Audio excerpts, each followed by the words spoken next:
Relax Ridu, তুই একটু শান্ত হ। ব্রোকে যে ঘুমের ইঞ্জেকশন দেওয়া হয়েছে তা বেশ শক্তিশালী। ওষুধের গোর কাটতে একটু সময় লাগবে। ঘন্টা দুয়েকের মধ্যেই ও জেগে উঠবে। একদম টেনশন করিস না, আমি ডিউটি শেষ করে একটু পরেই আসছি। আরবারের আশ্বাসে রিদি কিছুটা ধাতস্থ হলো। সে ফোনটা রেখে আবার সৌহার্দ্যের শিয়রে বসলো। বিকেলের বিষণ্ণ আলোয় ঘুমন্ত সৌহার্দ্যের চিবুকের কাছে হাত নিয়ে গিয়ে সে নিস্তব্ধ অপেক্ষায় প্রহর গুনতে লাগলো। এ রাত তখন প্রায় 8টা। ঘরের নিস্তব্ধতা ভেঙে সৌহার্দ্যের ভাঙা ভাঙা ঘুমের ঘোর কাটলো। চোখ মেলতেই মাথার ভেতরটা চক্কর দিয়ে উঠলো। শরীরের যন্ত্রণায় কোকিয়ে উঠল সে। বুকের উপর কেমন ভারী একটা অনুভূতি। নিচের দিকে তাকাতেই তার দৃষ্টি আটকে গেল। রীতি তার বুকের কাছে মুখ গুজে গুটিসুটি মেরে ঘুমিয়ে আছে। সৌহার্দ্য পলকহীন দৃষ্টিতে কিছুক্ষণ হৃদির শান্ত মুখটার দিকে তাকিয়ে রইল। হৃদির এলোমেলো চুলগুলো তার চোখের ওপর এসে পড়ছে। নিজের বাম হাতটা বাড়িয়ে অত্যন্ত আলতো করে হৃদিকে পাশে সরিয়ে শুইয়ে দিল সে। এরপর আঙ্গুল দিয়ে হৃদির চোখের ওপর থেকে চুলগুলো সরিয়ে দিতে দিতে বিড়বিড় করে উঠল। স্টুপিড, রোগীর সেবা করতে এসে নিজেই ঘুমিয়ে পড়েছে। বলেই একটু ঝুঁকে হৃদির মুখের খুব কাছে চলে এলো সৌহার্দ্য। নিজের অগোচরে ঘোর লাগা আবেশে সে হৃদির কপালে আলতো করে একটা চুমু খেলো। পরক্ষণেই নিজের এই আচরণের ওপর প্রচন্ড বিরক্তি এলো তার। নিজেকে সামলে নিতে সে সরে আসার চেষ্টা করলো। ঠিক তখনই হৃদির চোখের পাতা কেঁপে উঠল। হৃদি তন্দ্রাচ্ছন্ন চোখে তাকাতেই সৌহার্দ্য যেন পাথরের মতো জমে গেল। গলার স্বর খাকারি দিয়ে ঠিক করে নিল সে। মুখে ফুটিয়ে তুলল কৃত্রিম বিরক্তি। কঠিন গলায় বলল, ইউ দের ব্যাটারি, আমার রুমে কি করছো? Get out from my room. হঠাৎ এমন ধমক খেয়ে রীতি বুক থেকে হাত নাড়িয়ে ভরকে উঠে বসলো। রাগে ভয়ে বুকে থুথু করতে করতে বলল, অসভ্য ডাক্তার একটা, আর একটু হলে তো হার্ট অ্যাটাক করিয়ে মেরেই ফেলতেন। এমন করে চেঁচানোর কি হলো? রীতি নিজেই বুঝতে পারলো না কখন সে সৌহার্দ্যের পাশে বসে থাকতে থাকতে ঘুমিয়ে পড়েছিল। সৌহার্দ্য দাঁতে দাঁত চেপে বলল, আমার রুমে আসার পারমিশন দিল কে তোমাকে? কে বলেছে এত নাটকীয় দরদ দেখাতে? বের হও বলছে আমার রুম থেকে। হৃদি এবার মেজাজ হারালো। নাক মুখ কুচকে অগ্নিশর্মা হয়ে বলল, বেয়াদ্দপ লোক, হাত ভেঙে মাথা ফাটিয়ে জমের দুয়ারে দাঁড়িয়ে আছে, তবুও তেজ কমছে না। আর একটা উল্টাপাল্টা কথা যদি মুখ দিয়ে বের করেছেন, তবে ওই ভালো হাতটাও ভেঙে দিব বলে দিলাম। রাগে গজগজ করতে হৃদি ঘর থেকে বেরিয়ে গেল। তার পিছু পিছু তাকিয়ে সৌহার্দ্য আবারও বিড়বিড় করে উঠল, স্টুপিড দের ব্যাটারি একটা, কপালে জুটছে আমার। দরজাটা সজোরে লেগে যেতেই ঘর ছুড়ে নেমে এলো নিস্তব্ধতা, যা সৌহার্দ্যের বুকের ভেতর জমানো দীর্ঘশ্বাসটাকে আরো ভারী করে তুলল। মাথার দপদপানিটা আবার নতুন করে শুরু হয়েছে, যেন প্রতিটি স্পন্দন তার অস্থিরতাকে উস্কে দিচ্ছে। অথচ কিছুক্ষণ আগে ঘটে যাওয়া ঘটনাটা মনে পড়তেই ঠোঁটের কোণে অজান্তেই এক চিলতে মিষ্টি হাসি ফুটে উঠল। পরক্ষণেই নিজের এই আচরণের ওপর এক তীব্র বিতৃষ্ণায় সে চোখ শক্ত করে বন্ধ ফেলল। হৃদির কপালে সেই স্পর্শটুকু যেন এখনো তার ঠোঁটে লেপ্টে আছে। একটা শিহরণ খেলে গেল তার শরীরে। কেন করলো সে এমনটা? মস্তিষ্ক আচ্ছন্ন ছিল। এই অজু হাতটা তো কেবল নিজেকেই ধোকা দেওয়া। সে তো জেগেছিল, পূর্ণ সচেতনতা নিয়েই মেয়েটার কপালে আলতো করে ঠোঁট ছুঁয়েছে। এই উপলব্ধিটাই তাকে দংশন করতে লাগলো। ছি! নিজের উপর প্রচন্ড রাগে সৌহার্দ্য বালিশের সজোরে একটা ঘুষি মারলো। আর মুহূর্তেই তার আহত হাতটায় চিনচিনে ব্যথায় যন্ত্রণার ঢেউ খেলে গেল। ব্যথায় কুঁকড়ে গিয়ে দাঁতে দাঁত চেপে সে নিজেকে সামলে নিল, কিন্তু মনের ভেতরে তোলপাড় থামলো না। অস্ফুট স্বরে নিজের কাছেই কৈফিয়ত দেওয়ার মতো করে বিড়বিড় করে উঠল, সো হোয়াট? আমার বউ হয় ওটা। I have every right to touch her. এদিকে সৌহার্দ্যের রুম থেকে বের হয়ে দরজার ওপাশে দাঁড়িয়ে হৃদি বুক ভরে শ্বাস নিল, যেন নিজের হৃদস্পন্দনকে বসে আনার আপ্রাণ চেষ্টা করছে। মানুষটার তেজ দেখলে গা জ্বলে যায়, মাথা ফেটে রক্ত, হাত ভেঙেছে, তবুও তার মেজাজের ধার এতটুকু কমেনি। সারাদিন শুধু গেট আউট শুনতে শুনতে তার কান ছালাফালা হওয়ার জোগাড়। রাগে গজগজ করতে করতে পা দাপিয়ে সিঁড়ির দিকে এগোতেই ধাক্কা খেলো আমিনা খালার সাথে। আমিনা খালা কপালে ভাঁজ ফেলে বলল, কি হইল ছোট আম্মা? এমন তাড়াহুড়া করতেছো কেন? ছোট স্যার ঠিকঠাক আছে তো? হৃদি নিজের মনের ভেতরের তোলপাড় আর অস্বস্তিটুকু আড়াল করার জন্য চটজলদি মুখে একটা স্বাভাবিক ভাব ফুটিয়ে তুলল। একটু আমতা আমতা করে বলল, খালা উনি ঠিক আছেন, কিন্তু অনেক দেরি হয়ে গেছে, রাতের খাবারের সময় পেরিয়ে গেছে, খেয়ালই ছিল না। ইস, কিভাবে যে ঘুমিয়ে পড়েছিলাম। খালা, আমি রান্নাঘরে গেলাম, আপনি আসেন। আম্মুর আবার ঔষধ খাওয়ার সময় হয়েছে, উনিও তো উঠে গেছেন, কিন্তু কিছু একটা তৈরি করে দিতে হবে তো। কথাগুলো বলে হৃদি রান্নাঘরের দিকে দ্রুত পায়ে হাঁটা দিল। আমিনা খালা পেছন থেকে ডাক দিয়ে শান্ত গলায় বলল, এত হুড়োহুড়ি করতে হইব না ছোট আম্মা, বড় বউ সব রান্নাবান্না তো শেষ কইরা রাখছে। এখন শুধু বড় ভাবির জন্য রুটি কয়টা সেকা বাকি, তোমার চিন্তা করণ লাগবো না, ওইটা আমি কইরা দিমুনি। হৃদি কোনো প্রতিউত্তর না করে রান্নাঘরে ঢুকে নিজের মনের চঞ্চলতাকে ব্যস্ততায় ঢেকে ফেলল। শাহিদা চৌধুরীর জন্য দুটি রুটি সেকে নিয়ে সে ফ্রিজ থেকে চিকেন বের করলো। সৌহার্দের জন্য স্যুপ বসানোর পাশাপাশি তার প্রতিদিনের সেই গ্রিন সালাদটাও গুছিয়ে নিতে লাগলো। হৃদি কিছুতেই বুঝে উঠতে পারে না মানুষটা এই পানসি লতাপাতা খেয়ে কি তৃপ্তি পায়, অথচ তার এগুলোর দিকে তাকালেই বিরক্তির পারদ যেন আরো বেড়ে যায়। হৃদির আগে বিড়বিড় করে বলল, দিন রাত ওসব ঘাস পাতা খেলে মেজাজ ভালো থাকবে কেমন করে? বাড়ির সবাইকে রাতের খাবার খাইয়ে হৃদি সৌহার্দের জন্য স্যুপ আর সালাদের ট্রেটা হাতে নিল। দরজার কড়া নাড়ল না, বরং এক হাতে কোনো মতে ঠেলে ভেতরে ঢুকলো। ঘরের মৃদু আলোয় দেখা গেল সৌহার্দ বিছানায় আধশোয়া হয়ে বসে বাঁ হাতে ল্যাপটপে কিছু একটা টাইপ করার ব্যর্থ চেষ্টা চালাচ্ছে। তার চেহারার অভিব্যক্তিই বলে দিচ্ছে এই কাজটা তার জন্যে কতটা যন্ত্রণাদায়ক। দরজার শব্দে মাথা তুলে তাকালো সে। হৃদিকে হাতে খাবার নিয়ে ঢুকতে দেখে সৌহার্দের কপালে বিরক্তির ভাঁজ গভীর হলো। চোখ সরু করে শীতল স্বরে বলল, আবার কেন? কি চাই এখানে? হৃদি তার এই রুক্ষ আচরণকে পাত্তাই দিল না। শান্ত পায়ে ট্রেটা নিয়ে বিছানার পাশে বসলো। খুব শান্ত ও স্বাভাবিক স্বরে জিজ্ঞেস করলো, আপনি কি নিজে খেতে পারবেন নাকি আমি খাইয়ে দিব? সৌহার্দের কণ্ঠে সেই চেনা বিষাক্ত সুর। I can eat by myself. আমার কোনো সিম্প্যাথির দরকার নেই, গেট আউট। কথাটা বলেই সে বাঁ দিয়ে চামচ তুলে খেতে খাবার গুলে মুখে তোলার চেষ্টা করলো, কিন্তু হাতের ব্যথায় এবং অসাবধানতায় বারবার ব্যর্থ হতে লাগলো। হৃদি কিছুক্ষণ স্তব্ধ হয়ে বসে থাকলো। তার ভেতরে রাগ আর অভিমান মিলেমিশে একাকার হয়ে যাচ্ছে। অপমানিত বোধ করে সে যখন উঠে দাঁড়িয়ে ঘর থেকে বেরিয়ে যাবে, ঠিক তখনই সৌহার্দের গমগমে কণ্ঠস্বরে তাকে থামিয়ে দিয়ে বলল, ইউ দের ব্যাটারি, খাইয়ে দাও, but beware, don't let your hand touch me. কথাটা এমনভাবে বলল যেন হৃদির হাতে খাবার খাওয়াটা তার কাছে বড় কোনো বিড়ম্বনা, যেন সে বাধ্য হয়ে নিরুপায় হয়েই তার সাহায্য নিচ্ছে। তার এই দম্ভ আর কৃত্রিম কাঠিন্যের আড়ালে যে অসহায়টুকু লুকিয়ে ছিল তা হৃদির নজর এড়ালো না। সৌহার্দ এমন একটা ভাব করলো যেন সে খুব অনিচ্ছুক। সৌহার্দের এমন উদ্ভট আচরণে হৃদির ভেতরটার আগে রিরি করে উঠল। বুকের ভেতরটা চিনচিন ব্যথা অনুভব করলো। এই যন্ত্রণা হয়তো কাউকে বোঝানো সম্ভব না। দাঁতে দাঁত চেপে সে ফোঁস করে বলে উঠল, অসভ্য অহংকারী লোক! নিজের খাবার নিজে খাওয়ার ক্ষমতা যখন নেই তখন এমন নাটক করার মানে হয় না। আমি এখন পারবো না আপনাকে খাইয়ে দিতে। হৃদির আগে গজগজ করতে করতে ট্রে নিয়ে চলে যেতে উদ্যত হলো। ঠিক তখনই সৌহার্দ কোনো বাড়তি কথা না বলে নিস্পৃহ স্বরে শুধু বলল, ওকে দেন, ওসব নিয়ে যাও। বলেই সে একপাশে ফিরে শুয়ে পড়ার চেষ্টা করলো। হৃদি বুঝলো এই বেয়াদব লোকের সাথে জেদ দেখিয়েও সুবিধা করতে পারবে না। মুহূর্তের মধ্যে রাগ আর অভিমান বিসর্জন দিয়ে সে দীর্ঘশ্বাস ফেলে আবার ট্রেটা নামিয়ে রাখলো। সৌহার্দের সামনে বসে কাঁপা কাঁপা হাতে চামচটা তুলে নিল সে। জীবনে এই প্রথম কাউকে নিজ হাতে খাইয়ে দিচ্ছে, তাও আবার নিজের স্বামী। এক অদ্ভুত অনুভূতি, উত্তেজনা আর সংকোচের এক মিশ্র দলা তার বুকের ভেতরটা দুমড়ে মুচড়ে দিয়ে গেল।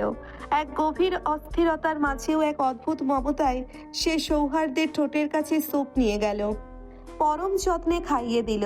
খাওয়া শেষ হতেই না হতে সৌহার্দ আগের মতো সেই বিরক্তির সুর টেনে বলল, হয়েছে, এবার গেট লস্ট।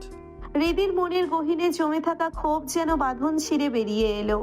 তীর তীরে কণ্ঠে আগুনের মতো জ্বলে ওঠা চোখে সে সৌহার্দ্যের দিকে তাকিয়ে বলল, আপনার মতো অকৃতজ্ঞ, ইতর আর ছোট লোক আমি জীবনেও দেখিনি। অসভ্য লোক। কথাগুলো ছুঁড়ে দিয়ে সে দপদপ পায়ে ঘর থেকে বেরিয়ে গেল। সৌহার্দ্য কোনো প্রতি উত্তর করল না, কেবল স্থির নির্লিপ্ত দৃষ্টি নিয়ে সে হৃদির চলে যাওয়ার পথের দিকে তাকিয়ে রইল। কিছুক্ষণ পর সে নিজে নিজে বিড়বিড় করে বলল, Attachment is a dangerous thing. Once you get trapped in its bond, you begin to lose yourself. That's why I, Dr. Sohardo Chaudhary, will never knowingly fall into that trap. মায়া বড় ভয়ঙ্কর জিনিস। একবার তার বাঁধনে জড়িয়ে পড়লে মানুষ নিজেকে হারিয়ে ফেলতে শুরু করে। তাই জেনে শুনে সেই মায়ার ফাঁদে আমি, ডাক্তার সৌহার্দ্য চৌধুরী, কখনোই পা দেব না। সৌহার্দ্যের ঘর থেকে বেরিয়ে আসার পর 1 ঘন্টা কেটে গেছে। হৃদি এখনো বারান্দার গ্রিলটা শক্ত করে ধরে দাঁড়িয়ে আছে, যেন ওটার শীতলতা তার ভেতরকার জ্বালা কিছুটা হলেও জুড়াবে। কিন্তু না, সৌহার্দ্যের বিষাক্ত কথাগুলো যেন এক একটা ধারালো কাঁটা হয়ে তার ক্ষতবিক্ষত হৃদয়ে বিঁধে আছে। সেই কাঁটার ওপর যেন কেউ দলা পাকানো লবণ ছিটিয়ে দিচ্ছে। প্রতিটি মুহূর্তে হৃদি সেই অসহ্য যন্ত্রণা টের পাচ্ছে। হৃদি আকাশের চাঁদটার নিঃশব্দে তাকিয়ে বিড়বিড় করে বলল, আপনার প্রতিটা কথাই কেন এত কষ্ট দেয় সৌহার্দ্য? আপনি তো আমাকে নিজের বউ বলেই মনে করেন না। কেন আমার বুকটা এভাবে ভেঙে যায়? চোখের জল আর বাদ মানছে না। গাল বেয়ে গড়িয়ে পড়া সেই উষ্ণধারা বুকের গভীরে জমে থাকা হিমশীতল শূন্যতাকে যেন আরো বাড়িয়ে দিচ্ছে। সৌহার্দ্যের চোখের সামনে এক মুহূর্ত থাকা মানেই নিজের অস্তিত্বকে প্রতিদিন একটু একটু করে বিলীন করে দেওয়া। বুকের ভেতর থেকে দীর্ঘশ্বাস বেরিয়ে এলো। বাবা মা বেঁচে থাকলে হয়তো আজ এত অসহায় লাগতো না। হৃদির ইচ্ছে করছে সব ফেলে কোথাও হারিয়ে যেতে, কিন্তু যাবে কোথায়, কার কাছে? ফুপির কথা মনে হতেই এক রাশ বিষণ্ণতা তাকে ঘিরে ধরলো। সেখানে গেলেও তো সেই একই পরিণতি, এক আশ্রয়ের ছায়া থেকে আরেক আশ্রয়ের শিকলে বন্দী হওয়া। সেখানে কি অপমান হবে না তারই বা কি নিশ্চয়তা? দূর থেকে চেনা সম্পর্কগুলো বড্ড মায়াবী, কিন্তু কাছে এলেই বোঝা যায় প্রিয়জনদের মুখোশের আড়ালে আসলে কতটা মরুভূমি। হৃদির এলোমেলো চিন্তাগুলোর জাল ছিঁড়ে ঘরে ঢুকলেন আমেনা খালা। হাতে খাবারের প্লেট, চোখে মুখে একরাশ মমতা। হৃদির পিঠের কাছে এসে ধীর স্বরে তাকালেন। ছোট আম্মা, সেই বিকাল থেকে কিচ্ছু খাও নাই। শরীরটা এমনে করলে চলবো? একটু খাইয়া লও মা। হৃদি তড়িঘড়ি করে চোখের পানি মুছে ফেলল। ম্লান একটা হাসির আভা ফুটিয়ে শান্ত গলায় বলল, খালা প্লিজ, এই মুহূর্তে খাবার খেতে ইচ্ছে করছে না। তুমি নিয়ে যাও, আমার একদমই খিদে নেই। আমেনা খালা নাছোড় বান্দা। তিনি হৃদির হাত ধরে আলতো করে টেনে বসিয়ে দিলেন। স্নেহমাখা কণ্ঠে ধমক দিয়ে বললেন, না খাইয়া থাকা চলবে না। তোমার এই না খাওয়া আমার কলিজায় লাগে ছোট আম্মা। তুমি না খাওয়া পর্যন্ত আমি এখান থেকে এক পাও নড়তেছি না। আমেনা খালার এই অকৃত্রিম ভালোবাসার কাছে হৃদি আর নিজেকে শক্ত করে রাখতে পারল না। দীর্ঘক্ষণের অভুক্ত পেটে খিদেটা যে দলা পাকিয়েছিল তা বুঝতে পেরে সে নিঃশব্দে প্লেটটা টেনে দিল। হৃদি যখন খেতে শুরু করলো, অন্ধকারের আড়াল থেকে একজোড়া চোখ স্বস্তির নিঃশ্বাস ফেলে সরে গেল। হৃদি জানে না তার প্রতিটি মুহূর্তের নীরব কান্না দূর থেকে কেউ একজন অতন্দ্র প্রহরীর মতো দেখছে। আমিনা খালা ঘর থেকে বের হতেই আরহানের মুখোমুখি হলেন। আরহান উদ্বিগ্ন স্বরে জিজ্ঞেস করে বলল, খালা, মনু কি খেয়েছে? আমিনা খালা মাথা নেড়ে সম্মতি জানালেন। কথাটা শোনার পর আরহানের দীর্ঘশ্বাসটা যেন এক পাহাড় সমান চাপ কমিয়ে দিল। আমিনা খালা চলে যেতেই আরহান সোফায় গা এলিয়ে বসল। নিজের ওপর নিজেই বিরক্তি নিয়ে বিড়বিড় করে উঠল, অসভ্য বউ মানে না, দরদ উঠলে ওঠে। কথাটা বলেই আরহান একটু চিন্তিত মুখে বিড়বিড় করে বলল, সৌহার্দ্য, তুই বুঝিস না তুই কি হারাচ্ছিস? দিদি কারো বোঝা নয়, ও তো একটা ছোট্ট পাখি যে শুধু একটু ভালোবাসা চাই, অথচ তুই তাকে প্রতিদিন নিষ্ঠুরতার শৃঙ্খল বাঁধছিস। ফ্ল্যাশব্যাক। সারাদিনের হাড় ভাঙা খাটুনির পর শরীরটা যেন ভেঙে আসছিল আরহানের। কাজের পাহাড়ের ওপর সৌহার্দের অ্যাক্সিডেন্ট টেনশন, কারণ আরহান খুব ভালো করে জানে এটা কোনো সাধারণ অ্যাক্সিডেন্ট না। তার ভাইয়ের কাজকর্ম তার নখদর্পণে, সব মিলিয়ে দম ফেলার মতো এক মুহূর্তও জোটেনি আজ। তার উপর তার বাচ্চাদের ফেয়ে পুতো আছেই। সব সামলে ক্লান্ত শরীরটা যখন বিছানায় এলিয়ে দিল, তখন চোখের পাতাগুলো ঘুমে ভারী হয়ে আসছে। ঠিক সেই মুহূর্তেই ফোনটা বেজে উঠল। বিরক্তিতে ভ্রুকুচকে ফোনের স্ক্রিনের দিকে তাকাতেই দেখলো সৌহার্দের নাম। একটু টেনশন নিয়ে দ্রুত ফোনটা রিসিভ করে কানে লাগাতেই অপর প্রান্ত থেকে সৌহার্দের সেই গমগমে আর কর্তৃত্বপূর্ণ কণ্ঠস্বর ভেসে এলো। ওটাকে খাইয়ে আয়। আরহান তখন তন্দ্রাচ্ছন্ন, ঘোর ভাঙেনি ঠিক মতো। সৌহার্দের এই হঠকারী নির্দেশে সে মুহূর্তের জন্য স্তব্ধ হয়ে গেল। ঘুম চড়ানো কণ্ঠে ধীর স্থির ভাবে সে জানতে চাইল, ওটা কে? তুই কার কথা বলছিস ভাই? আরহানের এই প্রশ্নটা যেন আগুনের ওপর ঘি ঢালল। সৌহার্দের গলায় উপচে পড়ল তীব্র বিরক্তি, নিয়ে দাঁতে দাঁত চেপে চিবিয়ে চিবিয়ে বলল, যাকে সারাদিন বন বন করে হেদিয়ে মরিস, ওই স্টুপিড দেড় ব্যাটারিটার কথাই বলছি। কথাটা বলেই সৌহার্দ আর এক মুহূর্ত অপেক্ষা না করে ফোনটা ঠাস করে দিল। ফোনের ওপাশে তখন টুট শব্দের রেশ, আর এপাশে স্তব্ধ হয়ে বসে আছে আরহান। আরহান বিড়বিড় করে বলল, চৌধুরী বাড়ি বেয়াদব। রাত তখন 1টার কাছাকাছি। হযরত শাহজালাল আন্তর্জাতিক বিমানবন্দরের টার্মিনাল চত্বরে তখনও মানুষের গমগম শব্দ। সেই ভিড় ঠেলে বিমানবন্দরের গেট দিয়ে বেরিয়ে এলো এক সুদর্শন যুবক, সাহাবের শিকদার, যার হাঁটার ভঙ্গিতে আভিজাত্যের ছাপ স্পষ্ট। ভিনদেশীদের মতো নীল চোখের গভীরতায় এক অদ্ভুত প্রশান্তি, যা দেখলেই যে কারো দৃষ্টি আটকে যাওয়ার মতো। দীর্ঘ 7 বছর পর আজ সে আপন দেশের মাটিতে পা রেখেছে। বিমানবন্দরের গেটে বেরোতেই পরিচিত এক মুখ তাকে দেখে আবেগ সামলাতে পারল না। শাহান মুহূর্তের মধ্যে এগিয়ে গিয়ে জড়িয়ে ধরল বড় ভাইকে। তার চোখে মুখে অসীম আনন্দ আর অভিমান মেশানো তৃপ্তি। শাহান হাসি মুখে বলল, ভাইয়া, আমাদের এভাবে 2 দিন একা ফেলে রেখে থাকার কি খুব দরকার ছিল? আমাদের সাথে আসলেই তো পারতেন। সাহাবীর মুখে থাকা মাস্কটি খুলে ভাইকে জড়িয়ে ধরল, কিন্তু তার চোখের দৃষ্টিতে ছিল উদ্বেগের ছাপ। সে উদ্বিগ্ন কণ্ঠে জিজ্ঞেস করল, মোমো খুব অসুস্থ তাই না? খবরটা পাওয়ার পর এক মুহূর্ত দেরি করতে ইচ্ছে করছিল না, তাই দ্রুত চলে এলাম। অনেক সাহাবীর যখন মায়ের অসুস্থতার কথা জিজ্ঞেস করলো, শাহানের মুখটা মুহূর্তের জন্য একটু ম্লান হয়ে গেল। সে জানে তাদের মা আসলে খুব একটা অসুস্থ নন। ভাইয়ের ফেরার সময় এগিয়ে আনতেই মা অসুস্থতার অভিনয় করেছেন। মায়ের সেই সরল মিথ্যাচারের কথা ভেবে শাহান একটু আমতা আমতা করে বলল, ভাইয়া, ও সব কথা এখন থাক, বাসায় চলো। অনেক লম্বা জার্নি করে এসেছো, মা তো তোমাকে দেখার জন্য অস্থির হয়ে আছে। দুই ভাই তখন ব্যস্ত পায়ে বিমানবন্দরের পার্কিং এর দিকে এগিয়ে চলল। গন্তব্য শিকদার ম্যানশন। রাত তখন প্রায় 2টো। নিস্তব্ধ রাত, অথচ হৃদির মনের ভেতর এক তুমুল ঝড় বইছে। চোখের পাতা এক করতে পারছে না সে। বিছানায় এপাশ ওপাশ করতে করতে হঠাৎই তার মনে পড়ল রাতের সময়ের কথা। খাওয়ানোর পর ওষুধ দেওয়ার সময় সৌহার্দের শরীরটা খানিকটা গরম ছিল। আরহান বলেছিল জ্বর আসতে পারে, কিন্তু তখন ব্যথার ইনজেকশনের কারণে জ্বরের ওষুধ দেওয়া হয়নি। হৃদির বুকের ভেতরটা ছটফট করে উঠল। উৎকণ্ঠায় আর বসে থাকতে পারল না। পা টিপে টিপে নিঃশব্দে সৌহার্দের ঘরে গিয়ে ঢুকল সে। কাছে যেতেই হৃদির বুকটা কেঁপে উঠল। সৌহার্দের শরীরটা কাঁপছে, আর মুখ দিয়ে অস্ফুট কিছু বিড়বিড় করছে সে। ভয়ে হাত কাঁপছিল হৃদির। শরীরে হাত দিতেই মনে হলো আগুনের হলকা। শরীরের তাপমাত্রা যেন পুড়ে যাওয়ার মতো অবস্থা। হৃদি দ্রুত আরবানকে ফোন দিল, কিন্তু ওপাশ থেকে কোনো সাড়া নেই। সম্ভবত ডিউটিতে ব্যস্ত। একজন মেডিকেল স্টুডেন্ট হয়েও এমন পরিস্থিতিতে হৃদির মাথাটা যেন কাজ করা বন্ধ করে দিল। তবুও সে নিজেকে সামলে নিল। শক্ত করে সৌহার্দ্যকে দুহাতে জড়িয়ে ধরে আধ শোয়া করে বসালো।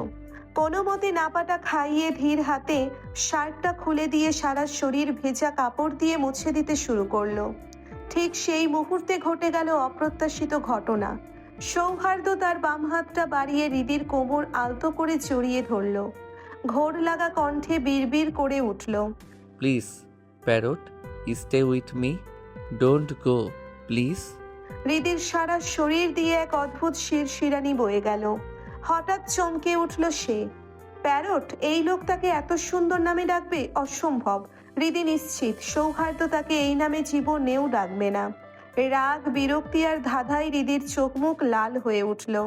সে দাঁতে দাঁত চেপে বিড়বিড় করে বলল, আমি জানি আমাকে এত সুন্দর করে ডাকার তুই লোক না। আমার আগে থেকে তোর চরিত্র নিয়ে সন্দেহ ছিল। অসভ্য লুচ্চা ডাক্তার, তোর সেবার গুষ্টি কিলাই, এই জন্যই তোর বউ ভালো লাগে না। কথাগুলো বলে ঝটকা দিয়ে নিজেকে ছাড়িয়ে নিতেই সৌহার্দ্য যেন আরো জেদ ধরে বিরক্তিতে নাক মুখ কুঁচকে হৃদির হাতটা শক্ত করে চেপে ধরল। ঘুমের ঘোরেই চিবিয়ে চিবিয়ে বলল, ডোন্ট গো দের ব্যাটারি। বলেই সে আবার গভীর ঘুমে তলিয়ে গেল। কিন্তু হৃদির ছোট কোমল হাতের কবজিটা তার শক্ত হাতটা দিয়ে চেপে ধরে রাখলো। হৃদি অনেক চেষ্টা করেও হাতটা ছাড়াতে পারল না। শেষমেশ উপায়ন্তর না দেখে সে খাটের পাশে হেলান দিয়ে আধশোয়া হয়ে বসে পড়ল। সৌহার্দ্যের হাতের দিকে তাকিয়ে বিরক্তি ভরা কণ্ঠে আপন মনেই বলতে লাগলো, অসভ্য লোক এখন চিপকে ধরে আছে, সকাল হলে আবার ঠাডা পড়া বকের মতো চেঁচিয়ে উঠবে।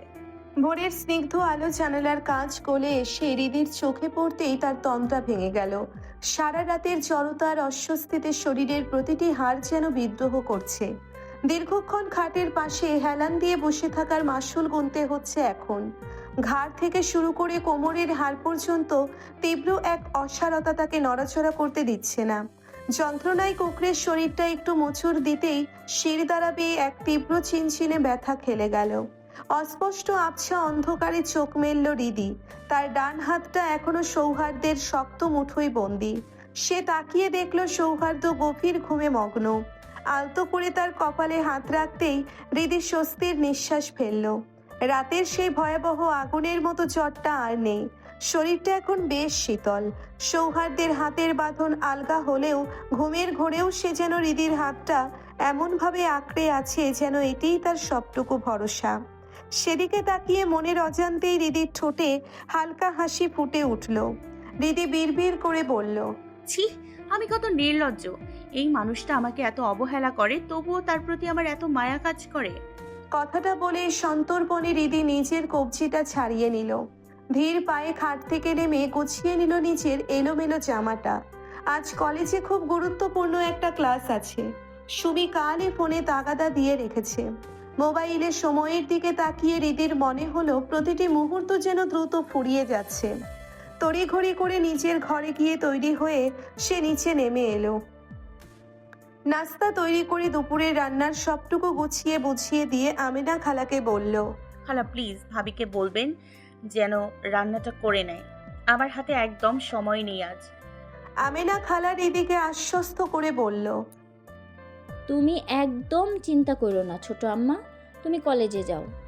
আমেনা খালার কথায় আশ্বস্ত হয়ে হৃদি সৌহার্দ্যের খাবারটা শাহেদা চৌধুরীর হাতে দিয়ে এক বুক উৎকণ্ঠা আর দায়িত্ববোধ নিয়ে হৃদি কলেজের উদ্দেশ্যে পা বাড়ালো। হৃদি চলে যাওয়ার বেশ খানিকটা সময় পর সৌহার্দ্যের ঘুম ভাঙল। মাথার ভেতরটা তখনও ভারী হয়ে আছে, যেন কেউ হাতুড়ি পেটাচ্ছে। তবে হাতের ব্যথাটা আগের চেয়ে অনেক কমেছে। নড়াচড়া করতে খুব একটা কষ্ট হচ্ছে না। সে ড্রেসিং টেবিলের আয়নার সামনে দাঁড়িয়ে ধীর স্থিরভাবে শার্টের বোতামগুলো আটকাচ্ছিল। ঠিক তখনই নাস্তার ট্রে হাতে ধরে ঘরে প্রবেশ করলেন শাহিদা চৌধুরী। মায়ের উপস্থিতি টের পেতেই সৌহার্দ্যের চেহারায় এক অদ্ভুত কোমলতা ফুটে উঠল। আয়না থেকে মুখ ফিরিয়ে সে শান্ত ছেলের মতো এসে বিছানায় বসলো। শাহিদা চৌধুরী নাস্তার ট্রে বিছানার একপাশে রেখে পরম মমতায় ছেলের মাথায় হাত রেখে চিন্তাতুর কণ্ঠে বলল, এখন কেমন লাগছে বাবু? ব্যথাটা কি খুব বেশি? সৌহার্দ্য মায়ের হাতটা টেনে নিয়ে নিজের মাথার ওপর আরো চেপে ধরল। একটু হেসে বলল, একদম fit and fine. Don't panic আম্মু। আর কতদিন তুমি আমাকে এই বাবু বলে ডাকবে? ছেলের মাথায় বিলি কাটতে কাটতে শাহিদা চৌধুরী মৃদু হাসলেন। রসিকতা করে উত্তর দিয়ে বলল, যাতে তুই আমাকে কোলে নেওয়ার মতো একটা ছোট্ট বাবু এনে দিবি। আমার কিন্তু নাতি নাতনি চাই 1 বছরের মধ্যে। সৌহার্দ্য মায়ের পেটে মুখ গুজে দিয়ে দুষ্টু গলায় বলল, এটা কি খেলনা যে চাইলে 1 বছরে এনে দেব? এর তো একটা প্রসেসিং টাইম আছে, তাই না? ছেলের কথা শুনে শাহিদা চৌধুরী সলজ্জ রাগে তার পিঠে একটা আলতো থাপ্পড় বসিয়ে দিয়ে বলল, অসভ্য ছেলে, মুখে কি তোর কোনো ব্যালেন্স নেই? মায়ের কোল থেকে সোজা হয়ে বসে সৌহার্দ্য একটা স্নিগ্ধ হাসি হাসলো। এই হাসিটা বড় বিরল। পৃথিবীর সবাই সৌহার্দ্যকে দেখেছে তার গম্ভীর আর রুক্ষ রূপটাই, কিন্তু এই নির্ভেজাল হাসিটা শুধু শাহিদা চৌধুরীর জন্যই তোলা থাকে। মায়ের সামনে এলে এই মানুষটাই যেন আবার সেই ছোটবেলার ছেলে মানুষ হয়ে যায়। সৌহার্দ্য মাকে জড়িয়ে ধরে বলল, ওকে ওকে, অনেক হয়েছে। এখন নিজের হাতে খাইয়ে দাও তো আম্মু, আমাকে বের হতে হবে। ছেলের খাইয়ে দেওয়ার আবদার মেটাতে গিয়ে শাহিদা চৌধুরীর চোখে মুখে দুশ্চিন্তার রেখা ভেসে উঠল। তিনি কোমল স্বরে বলল, এখন শরীর নিয়ে কোথায় যাবি? আজকে 3টা অন্তত বাড়িতে রেস্ট কর না। সৌহার্দ্য খেতে খেতে কিছুটা গম্ভীর হয়ে বলল, না আম্মু, আজ ইমার্জেন্সি কয়েকজন রোগী আছে, তাছাড়া একটা ইম্পর্ট্যান্ট ক্লাসও আছে, যাওয়াটা খুব জরুরি। শাহিদা চৌধুরী আর কোনো দ্বিমত করলেন না, শুধু একটা দীর্ঘশ্বাস ফেলে স্নেহের পরশ মিশিয়ে ছেলেকে খাইয়ে দিল। কলেজের গেট দিয়ে পা রাখতে রিদিকে ঘিরে ধরল সুমি, পৃথা আর সায়েম। যেন কত যুগ পর তারা প্রাণ ফিরে পেয়েছে। বন্ধুদের এই উচ্ছ্বাস রিদির ক্লান্ত মনে কিছুটা হলেও স্নিগ্ধতার ছোঁয়া দিল। সুমি রিদির পিঠ চাপড়ে ধরে আদুরে অভিমান নিয়ে বলল, কিরে, এতদিন কোথায় ছিলি? একটা খবরও নেই। রিদি হালকা হেসে বলল, বাড়িতে অনুষ্ঠান ছিল রে, খুব ব্যস্ত ছিলাম। কথা শেষ হওয়ার আগেই পৃথা ফোড়ন কেটে বলল, বাদ দে তো অনুষ্ঠানের কথা। তোর ওই খচ্চর জামাইটার কি খবর? সে কি দেশে ফেরার নামগন্ধই নিচ্ছে না? পৃথার কথা শেষ হতে না হতেই সুমির চোখ দিয়ে যেন আগুনের ফুলকি বের হলো। সে কঠোর স্বরে বলল, ওই বেয়াদবটা দেশে এলে আমি আগে ওর নকশা পাল্টে দিব। সুমি আর পৃথার এই উত্তেজনার মাঝে সাইম আড়ামোড়া ভেঙে অনেকটা নাটকীয় ভঙ্গিতে বলল, উফ, শান্ত হতো না। আমি তো বলেই রেখেছি ওই খাবিসটার কাছে ঋতুকে আর রাখা যাবে না।